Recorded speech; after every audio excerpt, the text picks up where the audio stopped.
నమస్తే. అక్టోబర్ 2025 మాసానికి సంబంధించిన రాశి ఫలాలు ఎలా ఉన్నాయో మనం చూద్దాం. ముందుగా మనం తులారాశి గమనించుకుంటే, ఈ రాశిలో ఉన్న నక్షత్రాలేంటి, ఏ అక్షరాలు వాళ్ళకి ఈ తులారాశి వర్తిస్తుందో మనం ముందు చూసుకుందాం. ఇందులో చిత్తా 3, 4 పాదాలు, స్వాతి 1, 2, 3, 4 పాదాలు, విశాఖ 1, 2, 3 పాదాలంతా మనకి తులారాశిలో ఉంటారు. పేరు బలం గనక చూసుకుంటే వీళ్ళకి రా, రీ, రు, రే, రో, తా, తీ, తూ, తే అన్న అక్షరాలంతా కూడాను మనకి తులారాశిలో ఉంటారు. చాలా ఫేమస్ పేర్లంతా కూడాను పర్సనాలిటీస్ ఇందులో ఉంటారు. అయితే ఒక కన్ఫ్యూజన్ చాలామంది అడుగుతూ ఉంటారు. ఏంటి అంటే, ఏమండి మాకు లేడీస్‌కి పెళ్లి కాకముందు ఒక పేరు ఉంటుంది. పెళ్ళైన తర్వాత అత్తవారింట్లో ఇంకొక పేరుతో పిలుస్తూ ఉంటారండి. ఏ పేరు పెట్టుకోవాలి? కొంతమంది మాకు సర్టిఫికేట్‌లో 3, 4 పేర్లు ఉంటాయి. శివశంకర వరప్రసాద్, లేదంటే మనకి 2, 3 పేర్లు కలిసి ఉంటుందండి. వెంకట సాయి కృష్ణ, లేదంటే ఏదండి వెంకటనా, సాయినే, కృష్ణనా, ఇలా కన్ఫ్యూజన్ అడుగుతుంటారు. వాళ్ళకి వెంకటతో స్టార్ట్ అవుతుంది, బట్ సాయి, సాయి అని అందరూ పిలుస్తూ ఉంటారు. ఏ పేరు చూసుకోవాలని చాలామంది కన్ఫ్యూజన్ ఉంటుంది. ఇలా మనకి శాస్త్రంలో చాలా క్లీన్‌గా చెప్పారు. ఎక్కువగా మీరు ఏ పేరుతో బయట ప్రపంచానికి పరిచయమో ఆ పేరుని ఎక్కువగా పెట్టుకోవాలి. అంటే ఎక్కువగా ఒక 10 మంది మిమ్మల్ని పిలుస్తూ ఉంటే, అందులో ఎక్కువ మంది ఏ పేరుతో పిలుస్తారో ఆ పేరును మాత్రమే మీరు తీసుకోవాలి. అందులో ఫస్ట్ పేరు మాత్రమే మీకు అప్లై అవుతుంది. ఇది గమనించుకోవాలి. అయితే తులారాశి మనకి అక్టోబర్ మాసంలో చూసుకుంటే, ఇది చాలా చాలా విశిష్టత గల మాసం, ముఖ్యమైన మాసం. ఎందుకంటే ఇందులో దసరా నుంచి దీపావళికి అన్ని పవిత్రమైన రోజులు ఉంటాయి. ఈ దసరాలో మనకి ఉన్న నెగటివ్ ఎనర్జీ అంతా బయటికి పోవటానికి 9 రాత్రులు మనకి నవరాత్రులుగా మా అమ్మవారిని కొలుస్తూ ఉంటాము. అంతేకాకుండా ఈ 9 రాత్రులు ఎవరైతే చక్కగా చేసుకుంటూ ఉంటారో నవగ్రహాల్లో ఉన్న దోషాలు కూడా పోతాయి అని చెప్తారు. లాస్ట్ రోజు విజయదశమి, అక్కడ నుంచి మనకి దీపావళి వరకు ఉండే రోజులు చాలా పవిత్రమైన రోజులు. ఇవి ధనానికి సంబంధించిన ఎంతో విశిష్టత కలది. అందుకని ధనత్రయోదశి, చతుర్దశి, అమావాస్య, పాడ్యమి ఇవన్నీ అమ్మవారిని చక్కగా కొలుస్తారు. లక్ష్మీదేవిని, లక్ష్మీ కటాక్షం మీకు ఇన్వోక్ అవ్వటానికి. ఈ టైంలో మీరు గమనించుకుంటే తులారాశి వాళ్ళకి ఎలా ఉందో మనం ఫస్ట్ చూద్దాం. ఆ తర్వాత పరిహారాలు ఏంటో చూద్దాం. తులారాశి కనుక గమనించుకుంటే, ఈ మాసం అక్టోబర్ మాసం కొంచెం క్రిటికల్గా ఉండే మాసం, ఇబ్బంది పరంగా ఉండే మాసం అని మీరు గమనించుకోవాలి. అయితే లక్కీగా ఇదే టైంలో మీరు న్యాచురల్గా ఉండే రెమెడీస్ పండుగలు చేసుకుంటే ఆ తీవ్రత చాలా తగ్గే అవకాశం ఎక్కువ ఉంటుంది. ఇందులో మీరు గమనించుకుంటే 3 గ్రహాలు మారుతూ ఉన్నాయండి. ఈ 3 గ్రహాలు కూడాను మ్యాక్సిమం మీకు ఫస్ట్ జన్మస్థానంలోను, జన్మరాశిలోను, దానికి ముందు ఉన్న రాశిలో 12వ స్థానంలో ఎక్కువ ఉన్నాయన్నమాట. జన్మరాశిలో సూర్యుడు, కుజుడు ఉండటంతో, బుధుడు కూడా ఉండటంతో ఇది అంత మంచి పొజిషన్ కాదు, ఇబ్బంది కలిగించే పరిస్థితి అని మనం తెలుసుకోవాలి. వీటితో పాటు శుక్రుడు 12వ స్థానంలో ఉండటం కూడా, ఇది కూడా మంచిది కాదు అని చెప్తారు. ఈ 4తో పాటు మీకు సహజంగా శని అనుకూలంగా ఉన్నారు. ఈ రాశి వాళ్ళకి కార్యజయం వస్తూ ఉంటుంది. అయితే ఈ టైంలో విపరీత వేద వల్ల శని ఇచ్చే యొక్క మంచి ఫలితాలు కూడాను మీరు పోయే అవకాశం ఎక్కువగా ఉంది. తద్వారా వర్క్ విషయంలోనూ, ప్రొఫెషన్లో చాలామందికి ఇబ్బంది కలిగే అవకాశం ఉంటుంది. ఫస్ట్ మనకి లఘు గోచారం, సూక్ష్మ గోచారం అన్న కాన్సెప్ట్ కనుక మనం చూసుకుంటే, ఇందులో మనకి మహర్షులు ఏం చెప్తారంటే 4 పాయింట్లు చెప్తారు. స్థాననాశనం, శత్రుపీఠం, అర్ధక్షయం, అర్ధప్రాప్తి అని చెప్తారు. అంటే స్థాననాశనం, మీ యొక్క జాబులు కోల్పోయే అవకాశం ఎక్కువగా ఉంటుంది. లేదంటే మీ సమాజంలో మీ యొక్క పరిస్థితి, స్టేటస్ తగ్గిపోయే అవకాశం ఎక్కువగా ఉంటుంది. దీంతో పాటు విపరీతంగా శత్రుపీడలు వచ్చి మిమ్మల్ని అన్ని విధాల చుట్టుముట్టి ఇబ్బంది పెట్టే అవకాశం కూడా ఎక్కువగా ఉంటుంది. అయితే దీనితో పాటు ధనం ఈ క్రమంలో మీరు కోల్పోయే అవకాశం కూడా ఉంటుంది. కానీ రావాల్సిన ధనం మీకు రాకింద ఇబ్బంది పెడుతూ ఉంటారు. పనులు అప్పటిదాకా చకచక అయ్యే పనులన్నీ ముందుకెళ్లకుండా ఒక స్టాగ్నేటెడ్, సందిగ్ధతగా ఉండే పీరియడ్లో మీరు ఉండే అవకాశం ఎక్కువగా ఉంటుంది. ఇది గమనించుకొని చక్కగా ఈ మంత్ని ప్లాన్ చేసుకోండి. ఎక్కువ ఇన్వెస్ట్మెంట్లు పెట్టుకోవటం, కొత్త వాళ్ళని నమ్మటం, తర్వాత అగ్రెసివ్గా ఉండటం, ఇలాంటి వాటన్నిటికి కొంచెం దూరంగా ఉండి, ఆధ్యాత్మికంగా ఉండి, ఏదైనా జరిగినా కానీ రియాక్ట్ అవ్వకుండా కామ్గా ఉంటే ఈ టైం అనేది మీరు పాస్ చేయండి. ఈ యొక్క టైం ఆధ్యాత్మికంగా ఉండండి అనేదానికి మీరు చెప్పుకోవచ్చు. మనకి మహర్షులు ఏం చెప్తారంటే, సూర్యుడు మీకు ఫస్ట్ హౌస్లో ఉన్నారు, 13 రోజులు 12th హౌస్లో ఉండి 17th నుంచి నెక్స్ట్ 13 రోజులు, అంటే ఫస్ట్ 17 రోజులు 12వ స్థానంలో ఉండి తర్వాత 13 రోజులు ఫస్ట్ స్థానంలో ఉండటంతో మనకి ఇది మంచి పొజిషన్ కాదు. చాలామంది జాబులు స్థాననాశనం, స్థితిని కోల్పోయే అవకాశం ఎక్కువ ఉంటుంది.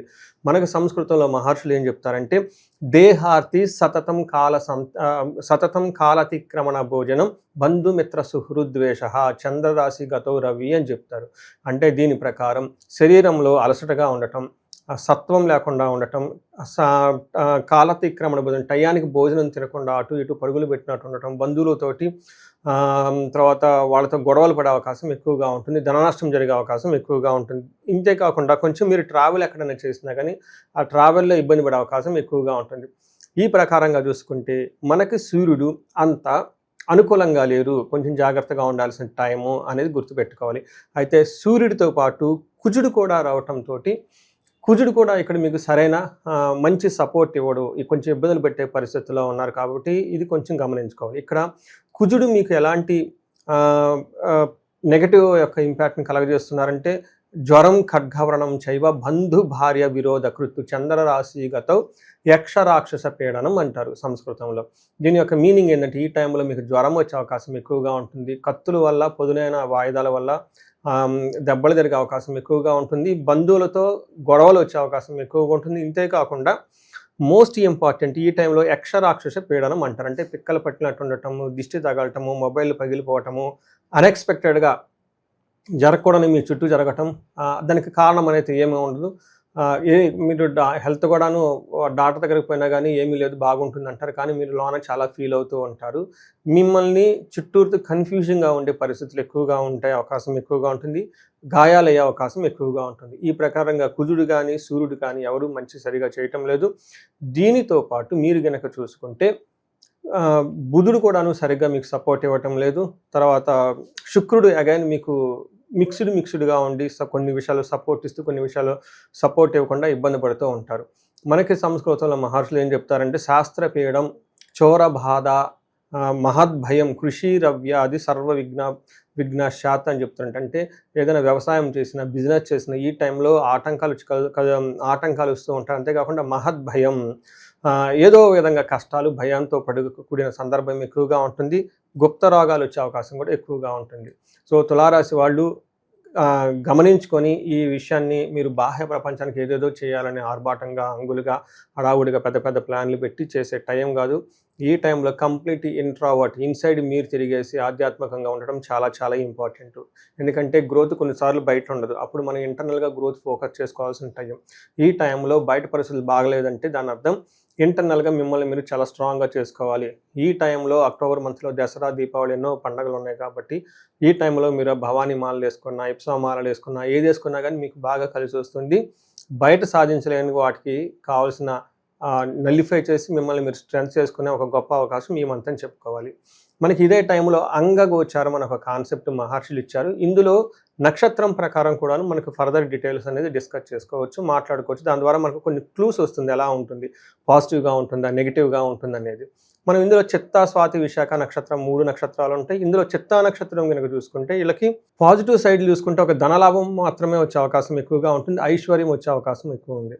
అయితే నెగటివ్ సైడ్ కనుక చూసుకుంటే వీళ్ళకి మరణము, కలహము, నాశనము, మృత్యుభయము చూపిస్తూ ఉంటుంది. కొంచెం జాగ్రత్తగా ఉండాలి. మీరు ఇప్పటిదాకా ఏదైనా కనుక ఒక పెద్ద ప్లానింగ్లో చేస్తూ ఉంటే ఈ టైంలో ఆ వర్క్ ఎంతటితో ఆగిపోయి ముందుకు పోని పరిస్థితి ఉంటుంది. మీరు ఏదైనా కనుక దానికి సంబంధించిన ఏదైనా ఇన్ఫర్మేషన్ పెట్టుకుంటే అదంతా మీకు లాస్ అయ్యే అవకాశం ఎక్కువ ఉంటుంది. దీనితో పాటు మీకు విపరీతమైన భయ ఆందోళన జరిగే అవకాశం ఎక్కువగా ఉంటుంది. మృత్యు భయం అంటే అసలు ముందుకు వెళ్తామా లేదా, ఈ పరిస్థితి ఏంటి అన్న ఒక పరిస్థితిలో ఉండే అవకాశం ఎక్కువగా ఉంటుంది. పరిహారాలు చేసుకోవటం ఈ మంత్ చాలా ఇంపార్టెంట్. పర్టికులర్గా ఎవరైతే బిజినెస్ పీపుల్ ఉంటారో, పొలిటిక్స్లో ఉంటారో, సీనియర్ మేనేజర్ పొజిషన్లో ఉంటారో, టీమ్ లీడర్గా ఉంటారో వాళ్ళకి ఇవన్నీ చేసుకోవడం చాలా ఇంపార్టెంట్. నెక్స్ట్ స్వాతి నక్షత్రం మీరు చూసుకుంటే వీళ్ళకి అగైన్ క్షేమంగా ఉంటారు, సంపదలు ఉంటారు, సౌఖ్యంగా ఉంటారు, అన్ని విషయాలు బాగుంటుంది. వీళ్ళకి నాశనము, మరణము, మృత్యుభయం కూడా చూపిస్తూ ఉంటుంది.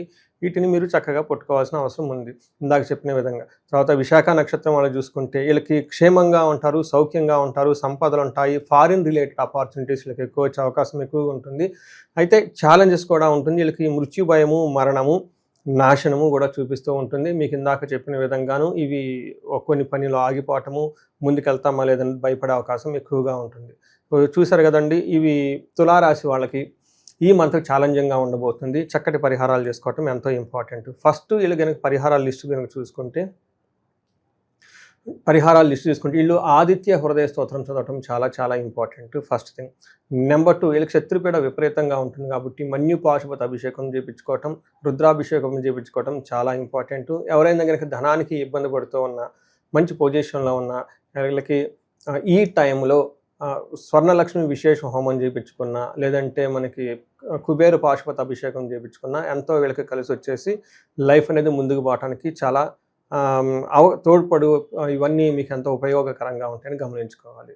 సో ఈ రాశి వాళ్ళకి తాత్కాలికంగా ఇబ్బందులు ఉన్నా ఓవరాల్గా తులారాశి వాళ్ళకి అంతా బాగుంది కాబట్టి ఇక ముందంతా మీరు చక్కగా ఉండాలని చెప్పేసి, అష్టైశ్వర్యాలు మీకు కలగాలని, భోగభాగ్యాలు మీకు కలగాలని చెప్పేసి కోరుకుంటున్నాను.